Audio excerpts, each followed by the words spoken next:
I did Okay. want to question if, Adrian, do you know if there's a Wi-Fi password for this Fort Bragg site that you have on file? Because our admin here didn't know it. No, I believe there's a generic password called Mendo Vendor, but I don't know if that's active or not in Fort Bragg.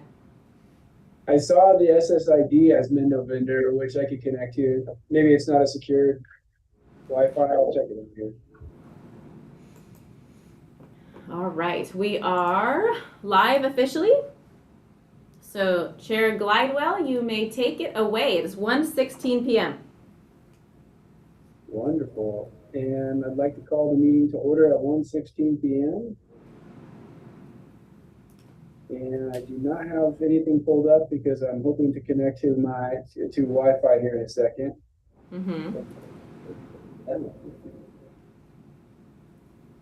Any chance we can get the microphone a little closer to our chair? I'm having trouble hearing. We don't know where the microphone is. It's a little box on the wall that looks kind of like a black L. Oh, it's not mobile. It's probably directly in front of John. If he slides to his right, it may be better. Over here? Use. Do you want to show you? Let's see the camera. The camera's over there, but If we just talk louder, Marcus, does that help? I can hear you better now. Yeah. Okay. Yeah. Let's While go. you work on that, Chair Glidewell, I can tell you that all board members are present except Board Member Ishwar is not present at the moment. I'll let you know if he pops into the waiting room at all. Excellent, Adrian. Thank you so much. You're welcome. And we'll go ahead and start roll call since the meeting has been called to order. Board Member Dim? Yes, here. Board Member Wagner? present. Board Member Magdaleno? Present. Chair Glidewell? Present. Yes, and Member Ishwar is absent currently. Okay. Moving on to item 3 on the agenda, Planning and Building Services 3A, update on governor's order related to public meetings. Thank you, Chair Glidewell. As you can see, we're back of a more in-person hybrid type meeting. And my understanding of the governor's order is as we proceed, the board members, unless they have a declared emergency, will need to be on site in one of our 2 locations in person as we move forward. Luckily, there is only one more meeting. The public is allowed to Zoom, but the members of the boards or various commissions throughout the county are required to come back in person. Great, thank you very much. Yes. And I'm going to do some follow-up for Marcus about the Boonville Hotel and other declared locations in case we want to open up other public sites for the last meeting, hopefully. Excellent, okay. And then we want to move on to item 3B, which is approval of the draft bid minutes from January 26th. I make a motion to approve the minutes from January 26th meeting. Marcus Magdaleno seconds.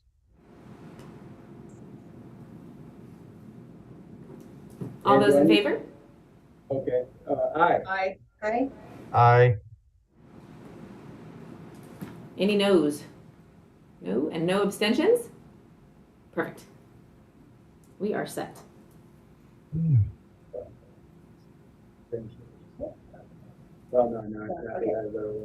So we're on to under 4 discussion of possible action.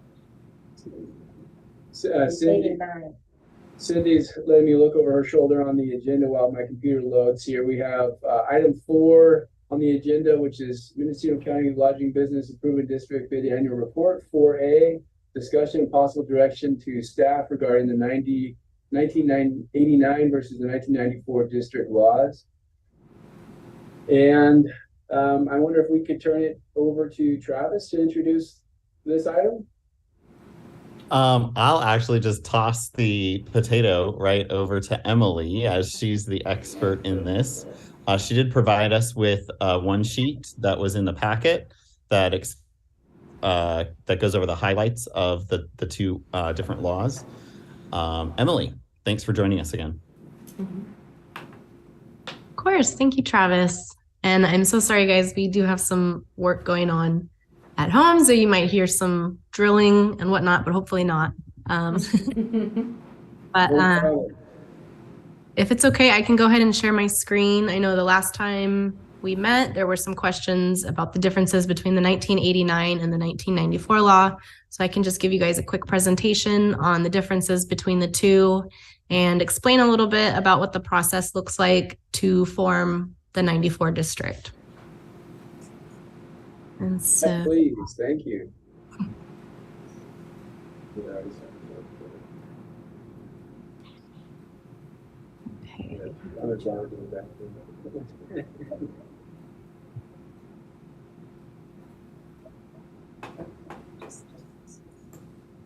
perfect. Are you guys, can you see the screen or is it? Yes. Yes. Yes. Awesome. Okay. Dead there. Okay. So the Parking and Business Improvement Area Law of 1989 is what the current bid is formed under. As you all know, essentially, it allows for businesses to be assessed within a predetermined district boundary. Board of Supervisors has the authority to form these districts and appoint the advisory board who governs the district, and they may be renewed annually as they only have a one-year term. And so the Property and Business Improvement District Law of 1994, our president and CEO, John Lambeth, actually helped draft the law in 1993. And it's similar to the 89 district, but it has some key differences. Most notably is that the district can only be formed if there's support received by 50% or more of businesses proposed to be assessed. And that's weighted by how much they'll pay in assessment. And it's that support is gauged by collecting signed petitions. The district will be governed by a nonprofit corporation known as the Owners Association, which is guided by a management district plan. It's anywhere from a 30 to 50 page document. It's basically the constitution of the district. It's legally binding and county approved, and it outlines all of the services and the parameters of the district. The district can also have an initial term of up to 5 years. So anywhere in between, it doesn't have to be 5 years, but up to 5 years, and then it can be renewed for subsequent terms up to 10 years. And then lastly, the district is required to comply with Brown Act and Public Records Act and is required to submit annual reports to the Board of Supervisors. And then here's just a quick comparison of the two laws. So the 1989, there's no petition. It's just formed by the Board of Supervisors, managed by the advisory board, and it has a one-year term. And then the Property and Business Improvement District of Law of 1994 requires over 50% in support of petitions done through the petition drive. It is managed by the nonprofit via a county-approved management district plan. There's oversight from Board of Supervisors in the form of a required annual report.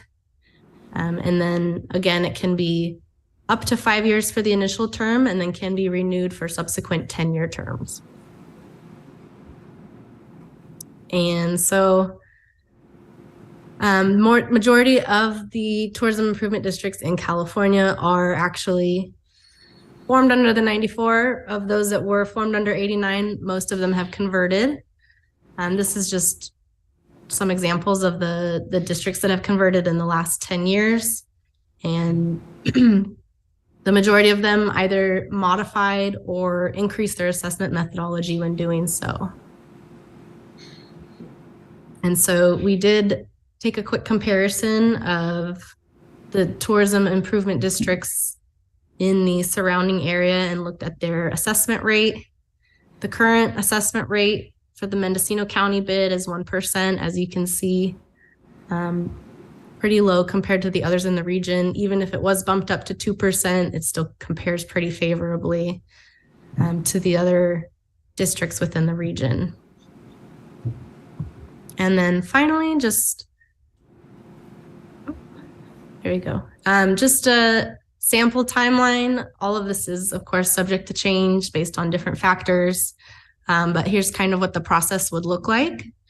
Our first step would be data collection, and that's with the county. That's getting the TOT data, because that is what helps us determine the weight of the vote for each business owner, and therefore their weighted vote in the petition drive.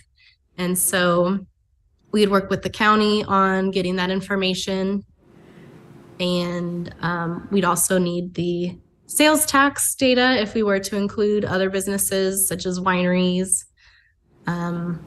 tourist attractions, anything like that. And again, that's just to help us estimate a vote for these business owners. And then ongoing through basically the whole process is outreach and consensus building with business owners. It is a very business owner led initiative. It's based on contingent on their support. And so there's constant conversations and outreach and getting feedback and listening to the business owners. And then what we do, we take that feedback and we incorporate that into the documents that we prepare. So the management district plan that I mentioned, the governing document of the district. And so it's this ongoing process of reaching out to business owners, and ideally we would have a steering committee that helps with this process of outreach. And so they're going out and getting feedback and then bringing that back to us, and we incorporate that into the management district plan. And then that also has to go through county approval. And once that document is finally approved by the county, then we can begin collecting petitions. And so it's just going out, collecting signed petitions from business owners saying they're supportive. And once we have over 50% weighted by how much they'll pay, that sort of unlocks the key to the hearing process, which is just 2 hearings at the Board of Supervisors. The first hearing is the resolution of intention to form. And then 45 days, at least 45 days after that, after a notice is mailed out to all of the business owners proposed to be assessed, then we would hold a final hearing and Board of Supervisors would officially vote to form the district. And then once that's all in place and the district is formed and approved, then we would dissolve the 89 district. And so these things can happen concurrently. We can still renew the 89 district while we're also taking the steps to form the 94 district. So I know that's a lot of information. Did anyone have any questions? So the nonprofit organization in our case would be MCTC. Right.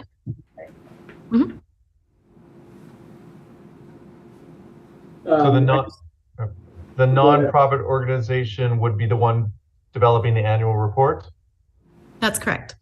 which is something MCTC already does.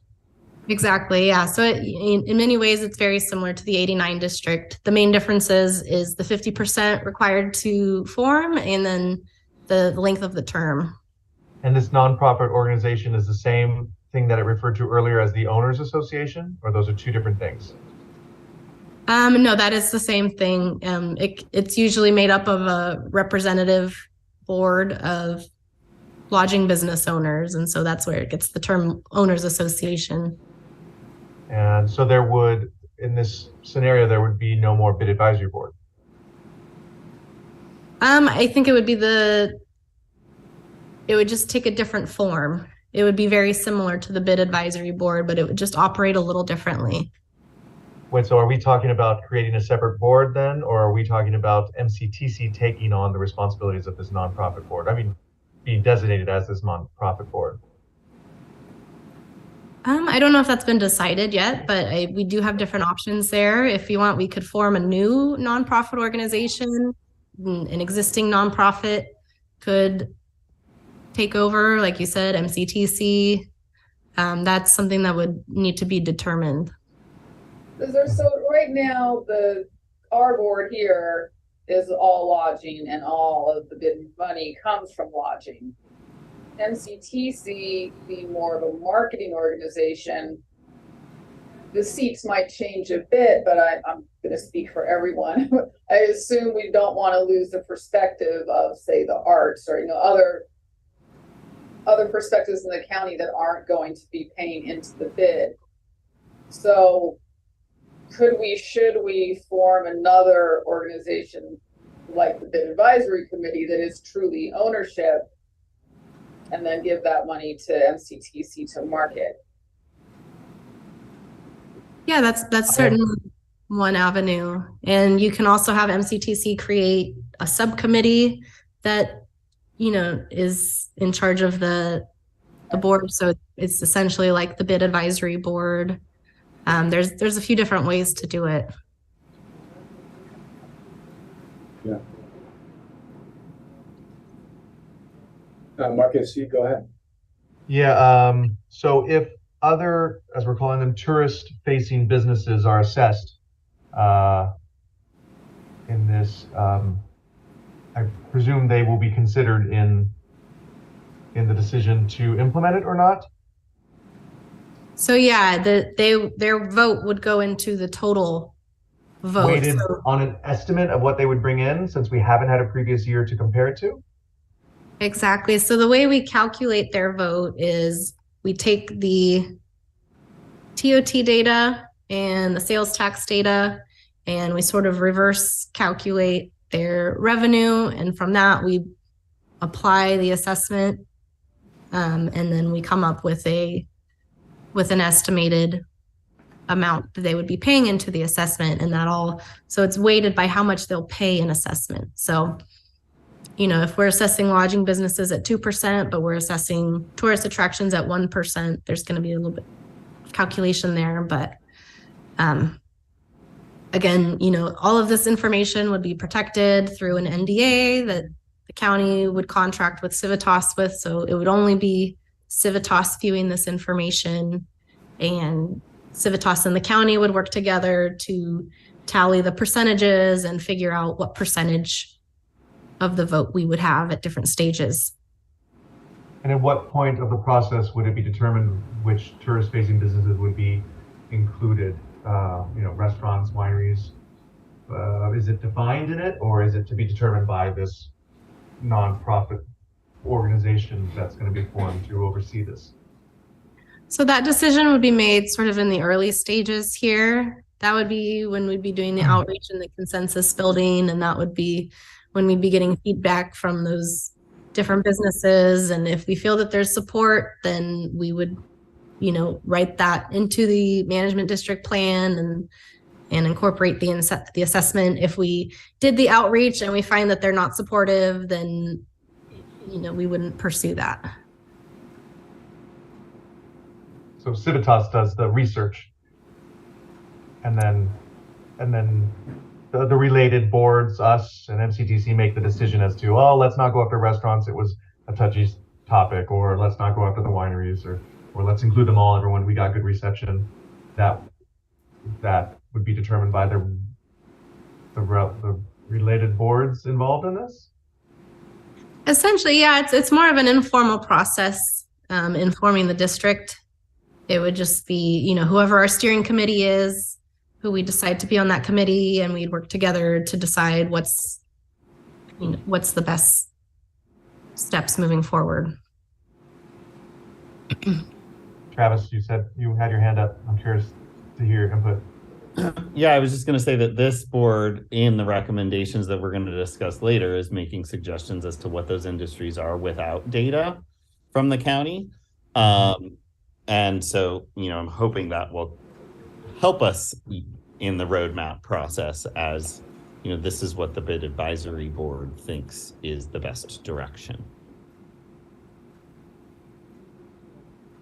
And how is a steering process or steering committee formed, or who has authority to decide who selects who can be on it? Emily, in your experience? It's fairly informal. It's whoever is spearheading the initiative. It's whoever, a lot of times we want to have a representative group from the different industries. So if we were proposing to include the tourist attractions or the wineries or any other tourism facing business, we'd want some of those members on the steering committee with us. I think the bid advisory board would be a good place to start for the steering committee, but it's not very formal. It's not subject to Brown Act until the district is formed. So. Okay, that's good to know.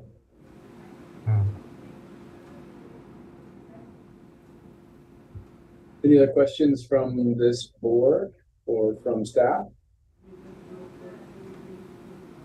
I think, previewing the report, it looks like there's a recommendation from the board to include this transition. So if we are planning on recommending it and, officially making that our position today, this is an opportunity for us to check with Emily or with Travis about how we feel this will be perceived by the MCTC board and also the BOS. So, just kind of looking over the literature and hearing Emily and doing my own research, it just seems like this is the direction that we should go. I know that I don't understand all of the steps yet, and so there's probably a lot that will take place if it's approved for adoption that we would have to be a part of, or maybe we would hand off. But like Emily said, because it's informal and owner association led, a lot of the grassroots groundwork would probably just come from our group, and we would have to agree amongst us how we want to proceed.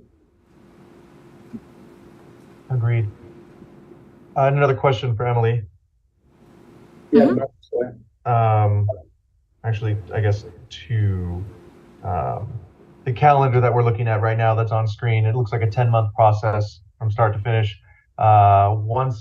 If the 94 is pursued and implemented, does it then follow a calendar year renewal, or does it follow renewal based on when it got implemented? Yeah, it's just whenever it gets approved that at that final hearing at the Board of Supervisors, and then there's a 30-day challenge period that passes, and once that's done, then the district can start at any time. So it's not on any specific when time. It's implemented. Yeah. And then if we determined that we went for a 5-year, it would be 5 years from that date that we would pursue renewal. Exactly. Yeah, and this is just a suggested timeline. If and it would be if this nonprofit board is formed and not needed for another 4 or 5 years in most other industries, does the steering committee get reformed for the renewal process, or does this nonprofit organization that formed retain these members for 5 years for the 5-year renewal? Was my question clear? So the steering committee doesn't exactly have to be the owners association. Right. Okay. So the steering committee is just going to be the group that's moving this process forward. And then when we write the management district plan, we'll lay out specifically who the owners association will be. And we can get into as much detail or as little detail as we want. We can list how many board seats we want in the owners association. We could make certain requirements that there has to be, 5 lodging representatives, 1 winery representative, and 1 county representative. We can really write that however we best see fit. I will say in the management district plan, we try to keep things as general as possible, because once it's drafted, you really can't make any changes until the renewal. The modification process requires additional hearings and noticing. It's kind of a lengthy process. So we try to keep things pretty broad in the management district plan, but if we wanted to write in the bylaws, we could write very specific requirements about the seats or representatives or stuff like that. But the steering committee does not exactly have to be who will be sitting on the board or who will be a part of the owners association. And what do terms on the owner station tend to be like on 5-year renewals? Terms for the seats? I think it can be it's staggered, obviously. It can be 3 years is probably what we see, or anywhere from 1 to 3 years. I don't know. There's no one size fits all, but Can be determined based on the situation. Cool. And one more question. Can you go back to the slide that showed the comparisons to the other? Right. The county. so the dark orange, that's the current rate. And then I just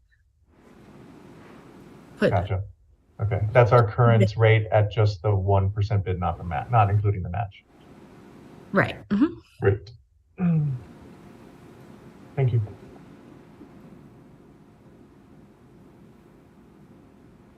It's interesting what close to says. It's a very thorough and presentation. I appreciate it.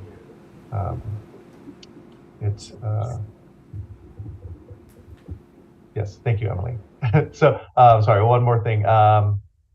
The comparison of the 89 and the 94, really, I mean, the big things I'm seeing is no more bid advisory board, another board created called the Owners Association, and going from a 1-year renewal to a longer term renewal, up to 5 years potentially. Those are kind of the two big things here, right? Are there any other big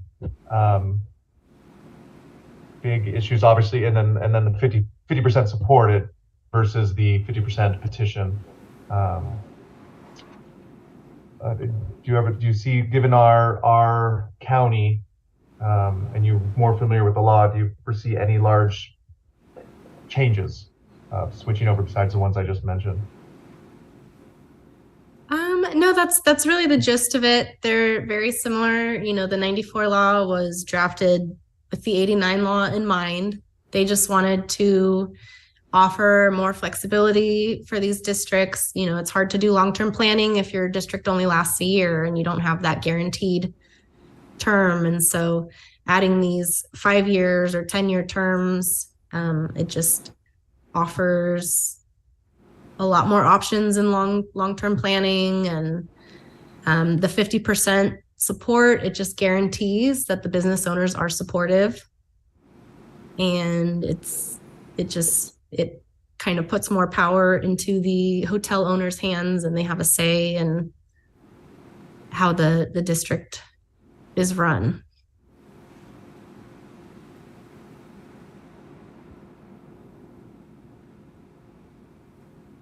Great.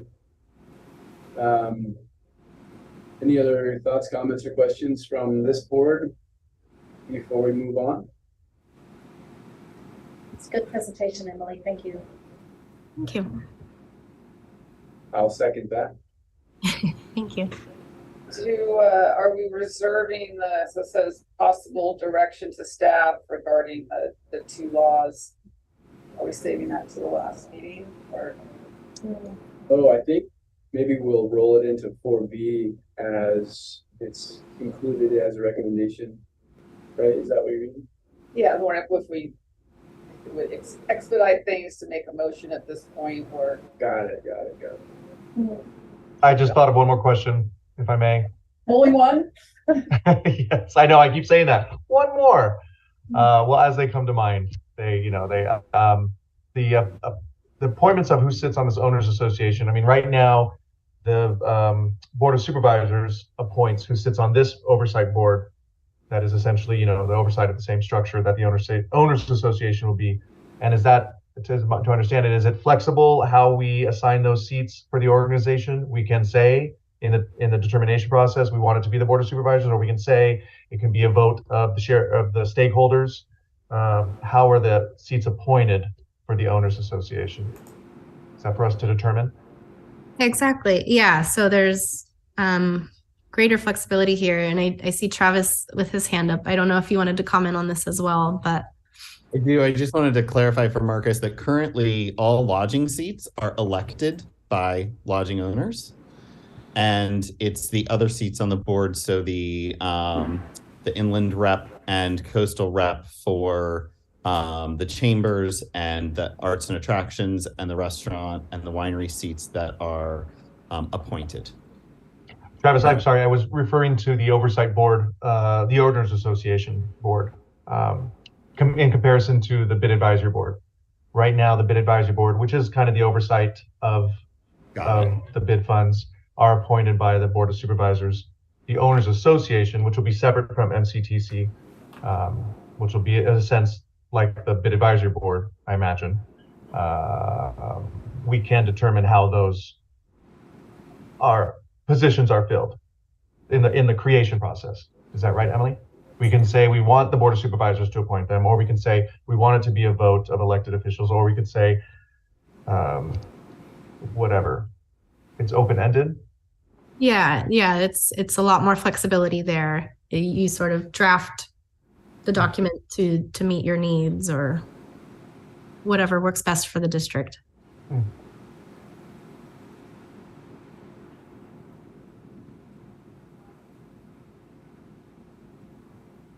And to Callie's point, and maybe asking Adrian too, would it be best for us to cross this off the list by creating a motion to include it in the report now, or do we want to roll that into the full list of recommendations when we're ready to get to that point? You can do it either way. It's written so that you can do just discussion, or you can have discussion and action as one item or move to the next. Okay, yeah, keep it clean. Unless there are objections, I'm seeking a motion for item 4A. Okay. Direction to staff regarding the 89 versus the 94 district law. Would we like to propose a motion to adopt this? I move to direct staff to move to the 94 district law. Is that how you want to word it? I think, yeah, that makes sense to me. Any seconds? I can second that. Wagner. Seconded by Cindy. And Marcus, did you have more discussion? Yeah, I'm sorry, I'm not quite understanding. I mean, I took this presentation as an informative so we can make decisions for recommendations on our report, and I'm not sure what we're voting on at the moment. Yeah, so in the recommendations in the newest draft report includes moving to the 94 district laws, just as a placeholder, assuming that this board feels that way. And I think this motion is crossing that off before we get to the rest of the recommendations. Basically just saying that this board feels strongly, or we made an official decision to pursue what we need to do to pursue the change to the 94 law. Is that? Yes. What was Callie's exact motion? I've Direct moved, staff to pursue moving to the 94 district laws. thank you. Anyway, it's been seconded by Cindy, and do we want to take a roll call? Sure. Board member Okay. Sorry, Adrian, I got feedback there. Go ahead. Sure. Board member Wagner, Yes. board member Dim, Yes. board member Magdaleno, Yes. Chair Glidewell. Yes. Motion passes unanimously. Thanks, Adrian, and for all of your discussion. And we'll move on to item 4B. And I think officially we're supposed to make a motion to adopt the report as written and then entertain discussion. We generally don't do it that way. So I don't know that we have to go one way or the other. But we can just review the report and talk about it if that works for this group. So, Yes, go ahead. if I may, Chair, I would just say we don't want to adopt any motions to move forward until we have our draft final report. At that point, you'll make a motion to recommend approval to the board. Perfect. Okay, thanks for clarifying. Sure. And so item 4B, as it says, is discussion and continued preparation of the bid draft annual report for fiscal year 23-24. And we received more information via email about the updated points in the draft. And specifically, I think we're looking at recommendations to MCTC and recommendations to the Board of Supervisors. And I'm looking for that right now.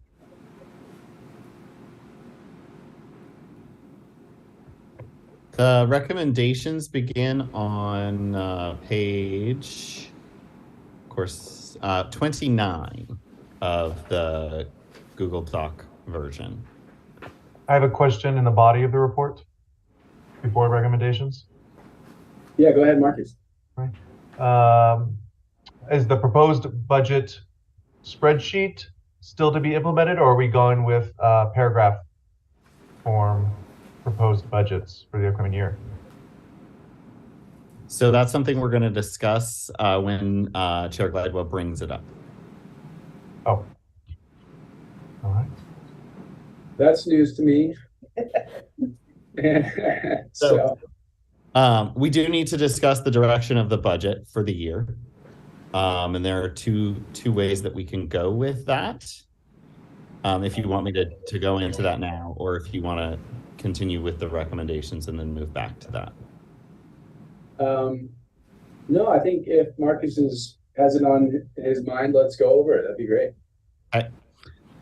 So there are two directions that we can go with the budget for this year. I have not put the spreadsheet format together yet without the direction from you.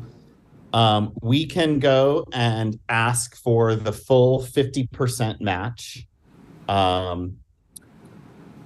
as you know, like we normally would, or in this year of transition with the plan or direction that you're giving MCTC, we could go to the Board of Supervisors and only ask for 40% of the 50% match, which would basically be equal to the funds that come. They would be matching the funds from only the unincorporated areas of the county. So now, or we go and we ask for the full, 50% match. The MCTC Board of Directors is open to the direction of the Bid Advisory Board on this. And yeah, so what questions can I answer for you? Yeah, Callie, I'm trying to remember. Oh, I think it was our meeting with Travis, you and I, with Jurdy and Hashek, that staff said, please don't make them try to figure out what the match to the unincorporated areas are. Yes. So there's that. I also think that we have enough votes or support on the Board of Supervisors to give us one more year at 50%. You don't think we do, or you do think we do? I do. I think we have the support for another year at 50%. So I certainly don't want to turn money away because whatever we don't, get from the county, we'll have to augment from reserves. So I'm really glad that the board reserved as much money as they have. However, as a gesture of goodwill, so to speak, we might get a lot further with members of the public and potentially the Board of Supervisors in the rest of this process if we said, okay, we heard you at the beginning of this whole conversation in the meetings approving the contract for 22-23. And so we're only asking for 40%. There's two directions, and I will look to you to tell me which direction to go. Travis. Oh, go ahead, Marcus. Travis, your word, get us further with them, get goodwill with them. goodwill to provide for their support in the pursuit of the transition from the 89 to the 94 versus Correct. resistance from them? Correct. I think that, I think that us showing some sort of negotiation is going to further us moving the rest of this whole bid process together. I don't know that 100% for sure. I haven't directly asked supervisors that question, but it's just a thought. Yeah, so I'm sorry, Travis, when you explained it, I just want to reiterate so I understand that what I'm hearing is the board, our board here, should recommend whether we approach the Board of Supervisors as a recommendation to request an additional year of funding as it exists with the 50% match on our current collection for the assessment, or because there's been so much discussion about making this change, and for them to see that we're taking it seriously and finding an active solution as a gesture, like you're saying, calculate what we expect 40% of that match would be and request that as a bridge toward finding that solution for self-funding with our move to the 94 law plus the additional assessment on either lodging or bringing in wineries and attractions. Correct. And as you're talking about that, and with my limited exposure to the politics of at least tourism and how it relates to the Board of Supervisors, the thing that stands out to me is that it's complicated, and so it's oftentimes based on the emotions, not only of the boards or committee members or the supervisors themselves, but of the stakeholders and just general partners within the industry. And so I almost wonder if that might be a better approach to recommend that 40% on the match to sort of force participation, because now we are required to have some sort of updated vehicle for funding in order for NCTC to continue. And it's so easy for the partners and the stakeholders in the lodging industry to say, why do we have to make a change when we're doing well? We're doing, things are going great. And our argument that we've had internally for so long has been, well, we're just really afraid that this funding will not continue to be there for us. We need to be proactive. But until something happens, it's very difficult to encourage that participation from the stakeholders. So I'm just thinking out loud, but I'm almost thinking that it may be a better strategy for us to recommend that second financing approach, so that it gives us a little bit more of an argument when we're developing a steering committee and approaching our stakeholders to say, here's exactly why we need your help in securing the future of our tourism industry, is because we've already had a reduction in funding and there could be more coming. We can't wait, Can we ask for 40% and not mention anything about unincorporated versus incorporated? Why would you suggest that? Keep staff happy as much as possible. I agree with you 100%, Callie. We just reduce it and that's it. The statement is just a flat reduction.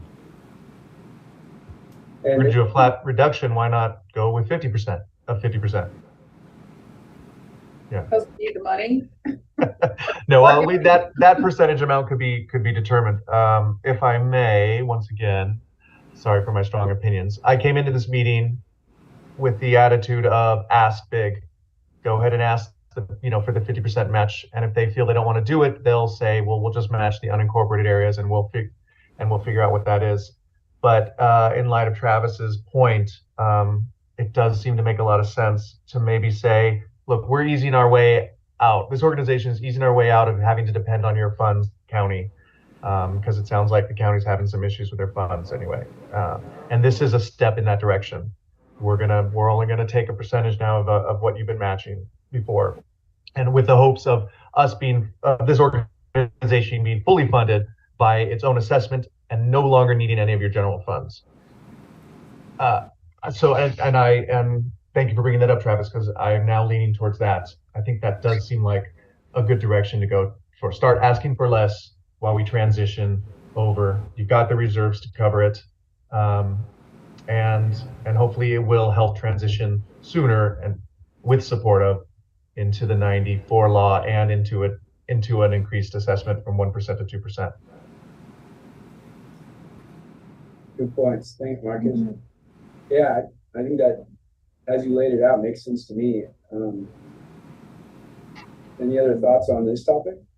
Well, just to add to the reason I came up with this is I think that if, obviously if we show that we're trying to work with them and get through this process, but if we go forward and ask for the full 50% match and it's not approved, then the time it's going to take to figure out and negotiate whatever happens next, that's going to push us into the next fiscal year, which means that I can't contract for services until I have a contract with the county. And so it really messes up the whole organizational side of what we do and how we operate. And I really can't have that happen. But Travis, we could go into the situation with that information in hand. And if the board says we only want to match the unincorporated, then you say, well, here's what the unincorporated would bring in. Here's the number. And then they would just approve it. If we went in that situation. We'd have to ask Adrienne for her expertise on how that process would work. I don't think we negotiate in the Board of Supervisors. I think we need to have a plan ahead of time, and county council has to write the contract and prepare all of the paperwork. Yeah. And they're not going to do two different contracts for us. No, we prepare the contract in-house. So I already have my staff starting a draft of 50%, but we can change the amounts. Then it goes through a standard county routing process for risk management, county council, the executive office, the purchasing agent, and then it gets scheduled for the board. So that typically takes up to a month to route. If we lost time, Travis is correct. We'd be out of board meeting until June or July or later to get it rerouted through the process. And was the other part of your question graph or spreadsheet form versus prose? Did I miss that? Did do that. Oh, Marcus asked if I was going to put together the spreadsheet version of the budget. And yes, I am, but I needed this conversation to direct what that spreadsheet looked like. I'd like to recommend to the board then that if we ask 50%, we think we might get it, but we're not sure. If we ask for less, we're probably more likely to get just a yes, a yes, an approval. And I'd rather just go for the for sure thing or lean towards going for the for sure thing. And I'd recommend that we follow Travis's recommendation to ask for a less amount, and with that percentage amount to be determined through further discussion on this board. Yeah. That wasn't a motion. That was just a recommendation to see if the other board members feel the same way, so we could continue moving forward. I feel the same way, Marcus. I agree. Yeah. Okay, so then I will draft the budget at 40%. And I'll leave out anything that I have about, incorporated, unincorporated, none of that. It'll just be 40%. Flat period. 40% match, yeah. Okay, we'll draft a contract for that too, Travis. Awesome. Thanks, Adrienne. You're welcome. And that's what the MCT Finance Committee and MCTC board has kind of planned on as an alternative to the 50% match, right? 40% of the funds. You've done the figures for that already, I presume. I have not done the figures for that, Marcus. I wasn't going to do the figures until okay. Told me what direction to go to. Next week's my finance committee meeting. They'll have a budget presented and approved by the time that we need to put it in this report to get it through. Okay. But the finance committee and the board of MCTC is totally understanding of the position that we're in and supportive of what we need to do to get this passed. Travis, should it be a percentage or should it just be a flat amount ask? Because if it's a percentage, they're going to be like, well, what is that unknown number? Whereas you just go in and say, we're asking for 250,000 compared to the 500 you gave us last year. Sorry, reference? I got distracted by your screen. It went like super wonky for a minute there. You heard me. I did. I think that we should, the original conversation when we were at getting this contract signed last year was at 40%. And so I think that we should stick with what the supervisors asked for, or what Supervisor Jurdy asked for in that meeting. I think it just, we've acknowledged, we've done the work to bring it back as he asked for it. And I think that that is the, at least in my opinion, the cleanest route. So if I can understand, 40% of last year's match. Correct. 40% of last year's match. And it will be that based on that value, or it would be 40% of what would have been this year's match? So it will be 40% of the most recent closed fiscal year amount.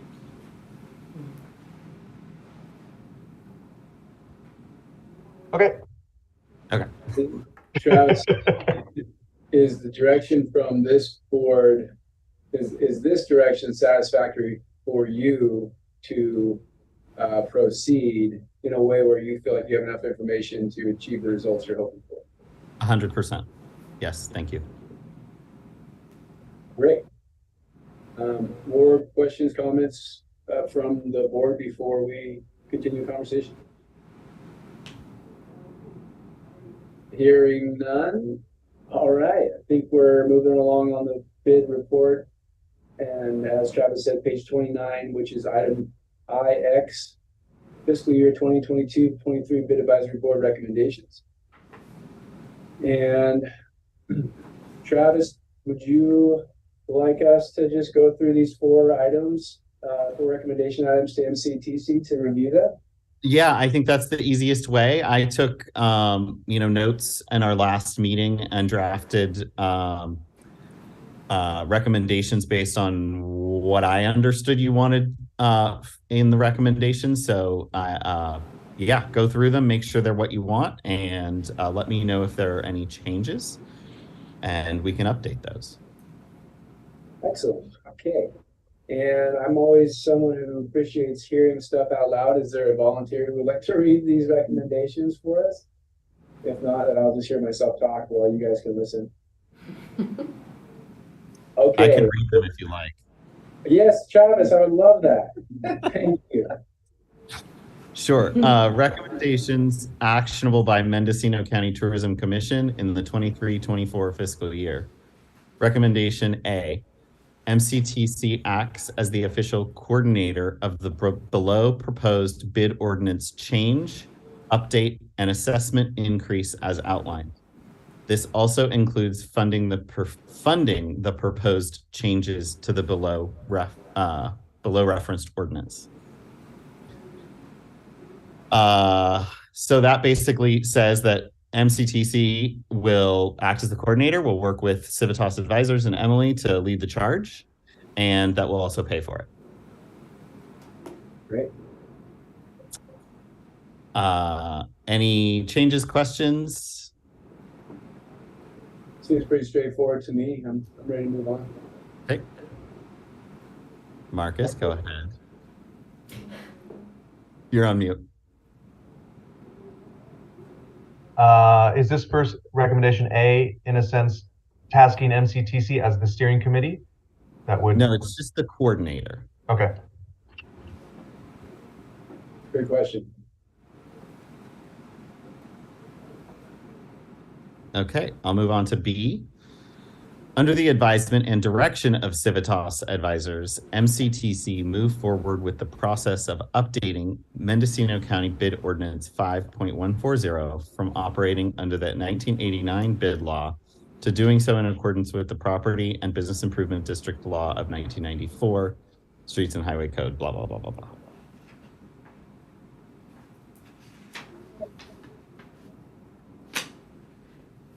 Okay. C.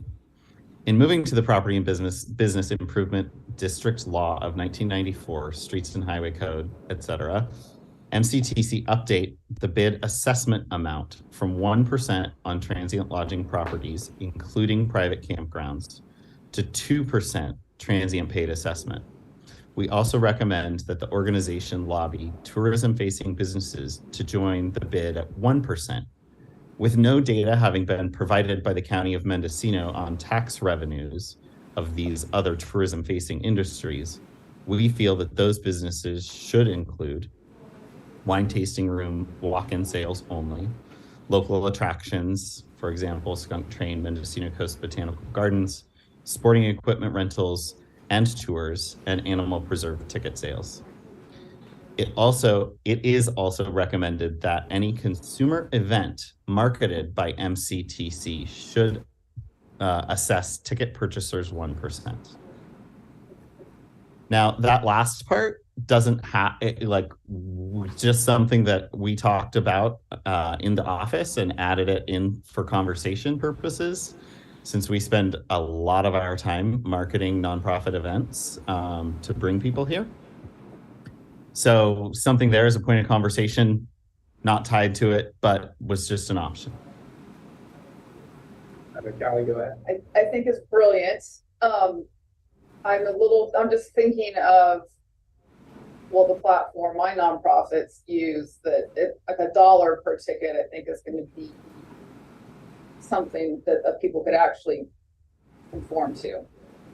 So we could change to have it be a flat rate rather than, I mean, I don't know that that would be easy for treasurer tax collector, but I don't know, maybe it would be easy. Yeah, I mean, I don't know, like brown paper tickets, sort of stuff like that. I don't think there's any button to add a percentage, but you can add flat fees.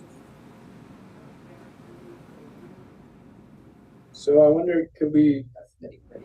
yeah, no, I mean, I was thinking about this too, and I wonder if we could just walk through that process. So if it's a MCTC marketed event, and Callie, if it's Bloody Mary competition, For example, yeah. and you're selling tickets through maybe a brown paper tickets, or are there other ticket vendors Well, in addition to? I mean, Mendo Parks uses a whole software suite for donations and stuff, but we also have a ticket component to it. And I think a lot of nonprofits are like that.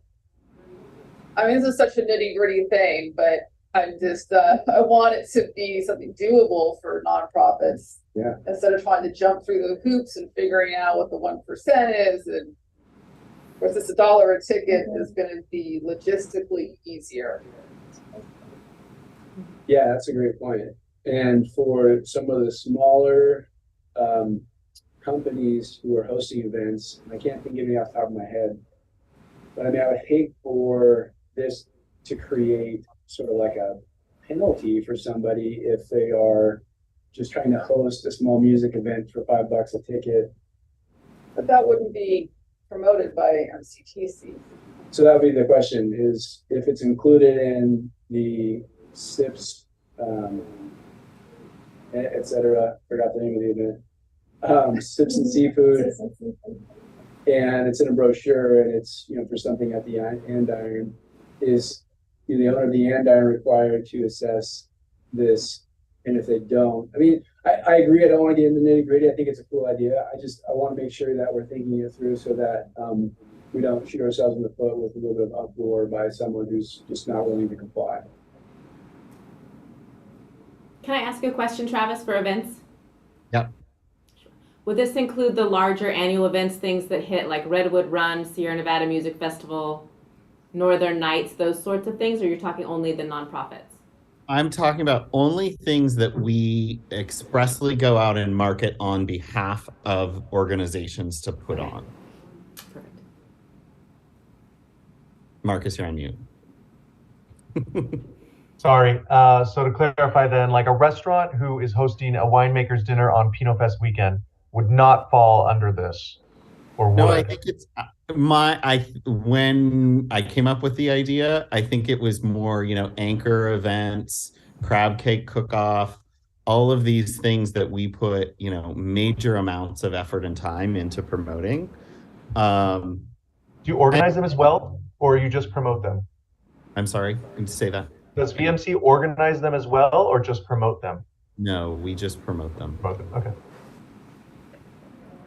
So it sounds like we would just have to really, really define that, because the people that affected by that would have a weight of a vote to approve or not approve as well. Well, yeah. I mean, which organization or which owner would carry that vote?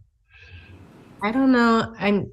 I don't mean to jump in here, but it sounds to me like this would have to maybe be some kind of separate private contract. I don't know if that could be written into the assessment, because it's just So broad and vague, and you don't have one business to tie it to, and there's no way to predict how many tickets would be sold or how many events there would be, or sure.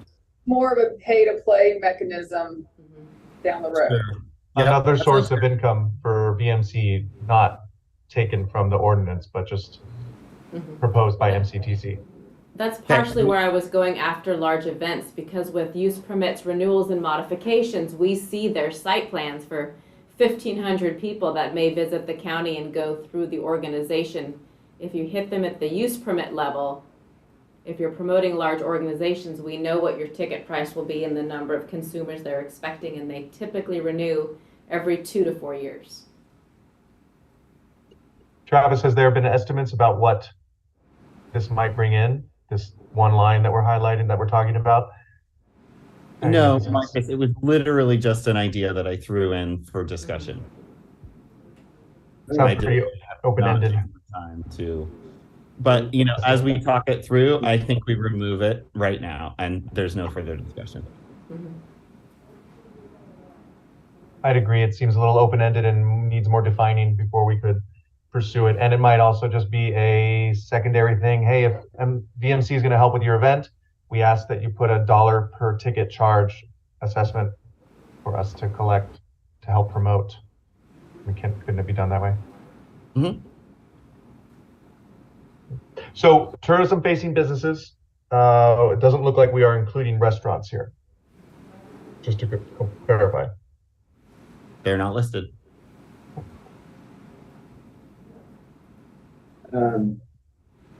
Just going back to the assessment for ticket sale, I really like the idea. I would love for us to put a pin in it and see if we can apply it somewhere down the line.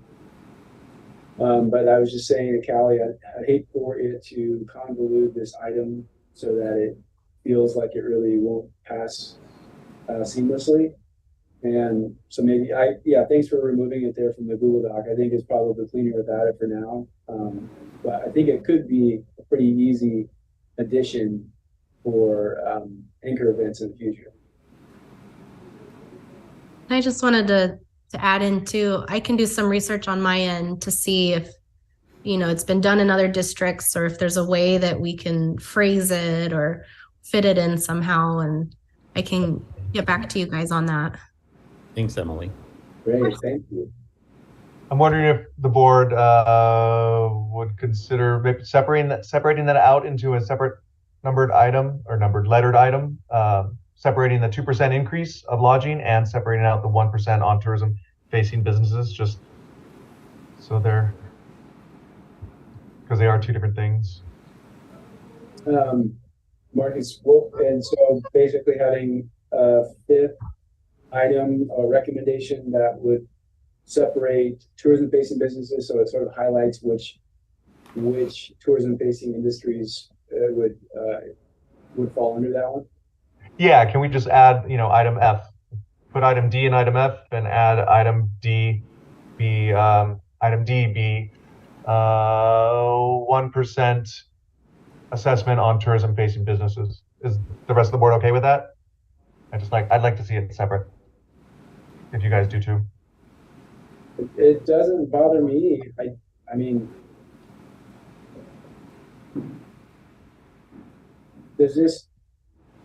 does this create a scenario where D gets omitted from being accepted as a recommendation and C becomes the only thing that, now lodging is the only one who's going to take on the additional funding burden? That's the only thing that comes to mind as keeping them grouped, is it's kind of, we're asking for more participation from tourism facing industries. And John.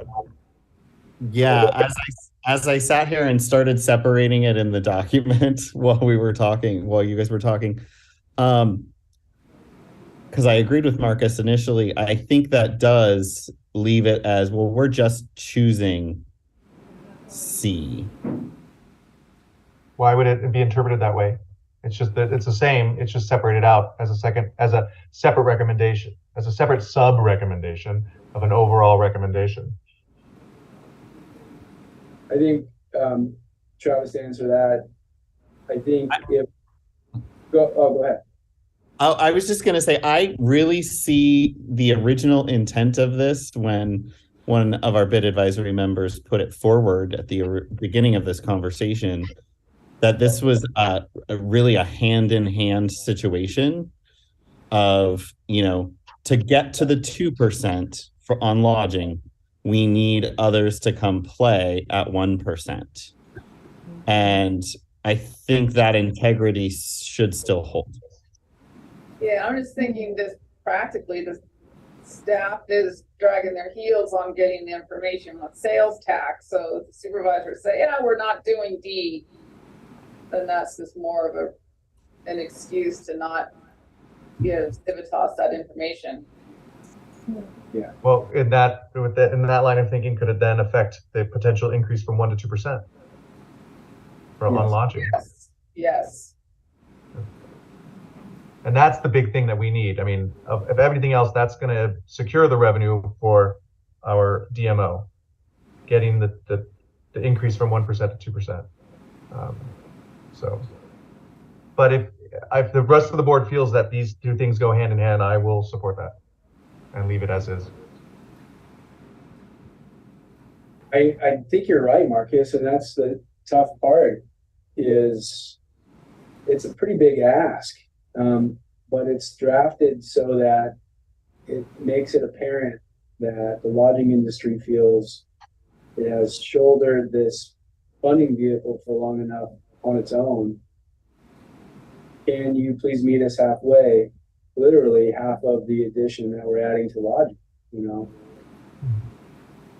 And I realize it's a risk, but I feel like it's the way that we're positioning the request with the reduction in funding from the Board of Supervisors from the county. It sort of goes hand in hand with this item, so that we don't separate it. And ultimately, it's not even up to the Board of Supervisors. I mean, they're going to approve this report, and I think it's highly unlikely they're going to be like, we want to approve this report with the exception of recommendation 1B or 1D. It's not likely you're going to do that, but really, whether or not we end up including tourism-facing business at 1% comes in the exploration process, whether we think we can do it, right? So, I guess it's not that big of a deal enough to whether to spend time to determine whether to separate it out and do a separate recommendation or not. It's fine. Okay. Move on to D. I think we're moving on to D. You lost your reader. No, he's here. Sorry. My phone was going crazy. So, as part of the new ordinance, in order to increase the pool of lodging applicants for the Board of Directors of MCTC, as well as the Bid Advisory Board, change the definition of lodging operator to include general manager or similar employee designated as responsible for top-level business operations. That's good.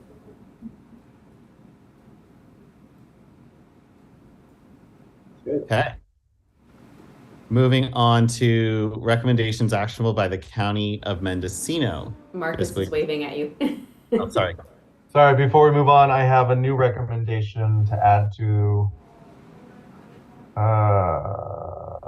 surrounding formation of a steering committee to explore this. I'm not sure where it would fall. I don't think it'd fall under That's going to fall under MCTC acts as the official coordinator.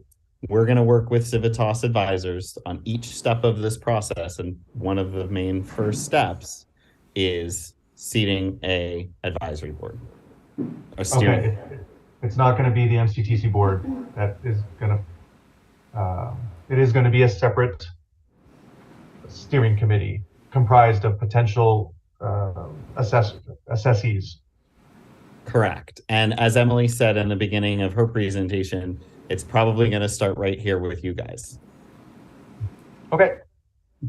Quick comment on starting with the bid for you, Travis, is you'll want to pick an ad hoc of 2 or nominate 2. Otherwise, you will be subject to Brown Act requirements by having a quorum of bid members on your ad hoc. Yeah. Okay. Great. Awesome. Thank Supervisors you. only does a 2 ad hoc. So think about as we move forward with recommendations who's interested, but it's not a big deal now. Just not all of you. No more than 2. Chair and vice chair. Okay. Are we ready to move on now? Okay. I'm going to take the silence as a yes. Recommendations for the County of Mendocino fiscal year 23-24. A, the County of Mendocino and its departments comply with all requests of Civitas advisors in a timely manner to aid MCTC's facilitation of updating the bid in a time-efficient manner. B, the auditor, controller, treasurer, tax collector explore the option of returning to a monthly TOT and bid collection system. This will alleviate the collecting business of holding these funds for quarterly payment. I think she will disagree with that from the comment I got last week. Yeah, I figured that was going to come. Ask for the sky. And then item C, the Treasurer Tax Collector's Office work with the MCTC Executive Director to coordinate elections of new lodging officers to the MCTC Board of Directors. Coordinate the election of new lodging officers to the MCTC Board of Directors with the organizational calendar and fiscal year. This would allow new Board of Directors to be seated in July of each year, more closely matching MCTC elections with the MCTC organizational calendar.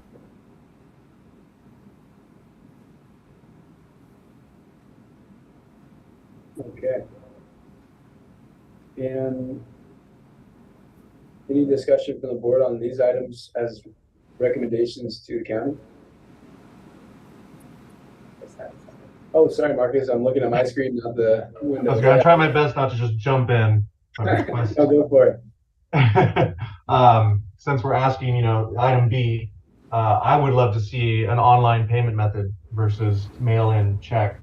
So since we're asking for that, we've recommended year after year after year. They are implementing it. If we just keep recommending it, we're just being loud. If they're implementing it, then it's just taking lots and lots of time for them to get into this new system. So, if it's in process, we don't need to recommend it. If you report out that it is happening, then yeah, it's pointless to recommend it. They're doing it. Yeah. We just have to recommend they do it faster. I don't know. And then I guess the only question I have maybe is to Adrian. It sounds like maybe there's some insight that you have about some of these items, whether or not they should even exist in the report, or are they going to be met with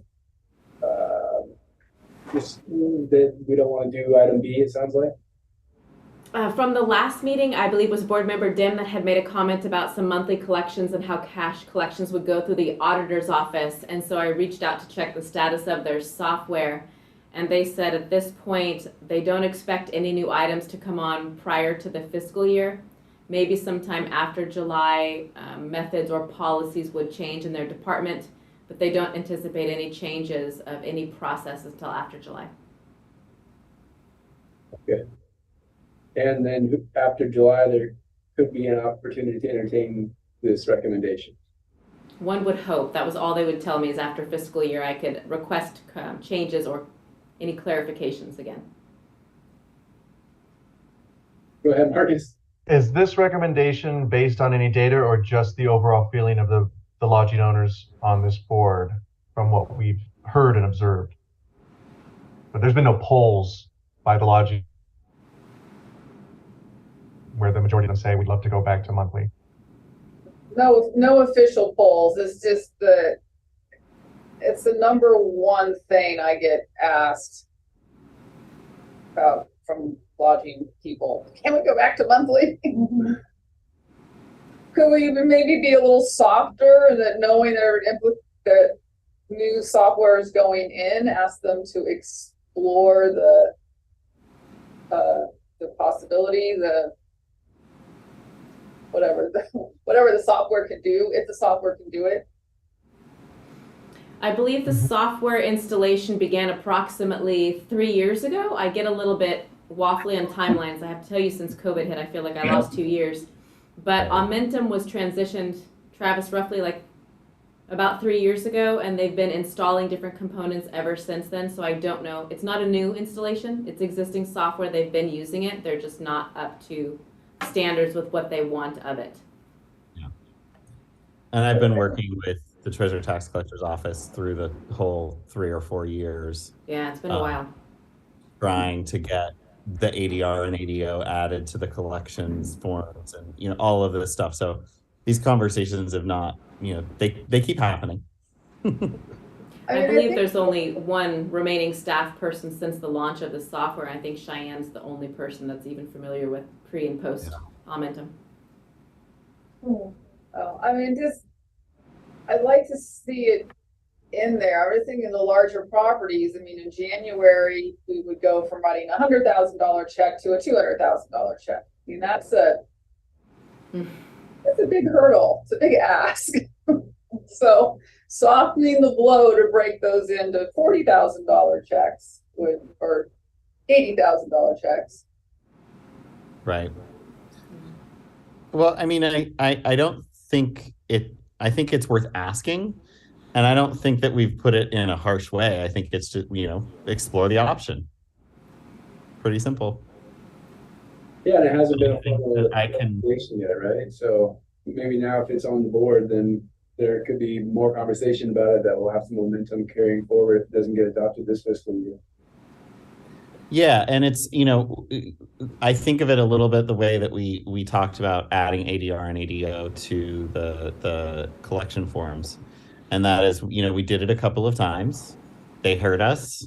I've worked with Treasurer Tax Collector's Office, you know, and they're going to implement that as soon as they can implement that. And I think that this will turn into the same situation. I don't know, but if it goes anything like the last time, it will.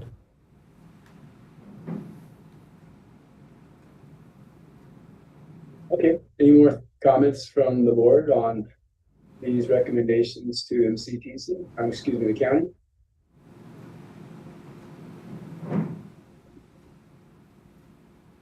ABC hearing none. Okay. So those are the big items on the report that have been submitted and updated. And Travis, can I ask you if you have any questions for the board about direction you need from us and next steps to prepare more verbiage or whatnot? Sure. I have no further questions. Thank you for clarifying all of my questions today. The only, so I'll give you a kind of timeline or series of events as to what's going to happen next with this report. I need to have either a phone or email exchange with Adrian so that we can get some status updates from County Mendocino on their last year's recommendations. I think those are going to be pretty quick, short and sweet, because you know, we kind of stopped all processes as we lean into this new bid process. So that shouldn't take her and I very long to get written into a couple of status updates for that section. And then I will plop in the updated budget as as soon as I get it approved this next week by the MCTC Board of Directors. Then this will go over to graphic design, and we'll get a nice, pretty report back.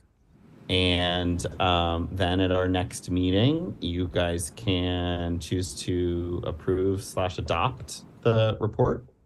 And then it's in Adrian's hands to take it from there. Thanks for outlining the process. That's pretty exciting. And so it doesn't sound like this board needs to be a part of that update from Adrian to you, but that content will exist in the updated report once it's available. Correct. Okay, that's great. Well, that's exciting. I mean, overall, do you feel like this is a significant fiscal year for MCTC and for our participation as a board? Travis? Yeah, this is definitely a big year. And I'm looking forward to getting this process of getting our annual contract approved by the supervisors so that we can move forward into the next stage of the bid process and the update and the formation of the new bid ordinance. Yeah, it's exciting. I really like the direction that we're positioning ourselves to take on what's coming. So that's great. Thank you all for your time and direction this year. It's been a lot to take in, digest, and spit back out. So I appreciate your time. Yeah, and thanks for your tenacity, Travis. I mean, there's just tons of stuff flying at you all the time, and really appreciate you being deliberate and how you'd like to see the vision evolve for the welfare of our industry. You know, thanks for being a leader for the DMO.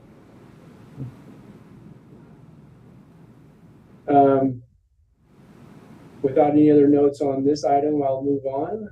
Comments, questions from the board on 4B or staff? No comments or questions? Oh, Adrian, sorry, go ahead. Oh, just said no comments or questions on our side. All right, thank you. Item 5, communications received and filed.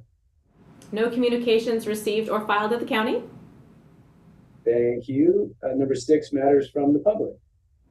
I do not see anyone in our waiting room of attendees, and no one has come through the door, so I'm assuming no public participation.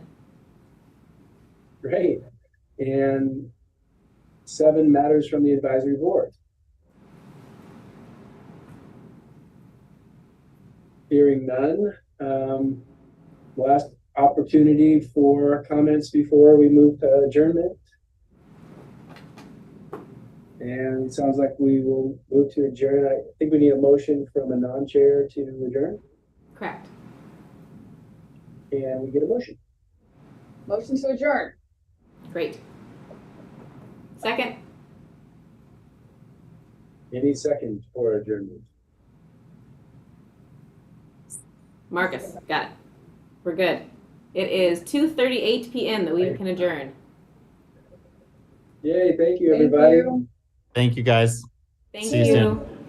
Thanks, Bye. Emily, Adrian. Thank you. Bye-bye.